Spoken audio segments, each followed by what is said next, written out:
વડોદરા શહેર નજીક આવેલા કોટાલી ગામમાંથી આગની એક ભયાનક દુર્ઘટના સામે આવી છે।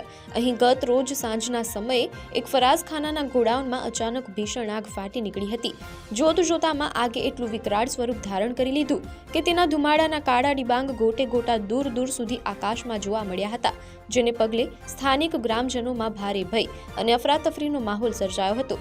ઘટનાની ગંભીરતાને જોતા વડોદરા ફાયર બ્રિગેડના 2 થી વધુ ફાયર સ્ટેશનના જવાનો તાત્કાલિક ઘટના સ્થળે દોડી આવ્યા હતા। ફાયર ફાઇટરોએ યુદ્ધના ધોરણે 5 જેટલા પાણીના ટેન્કરો ખાલી કરીને ભારે જહેમત બાદ આગ પર કાબુ મેળવ્યો હતો।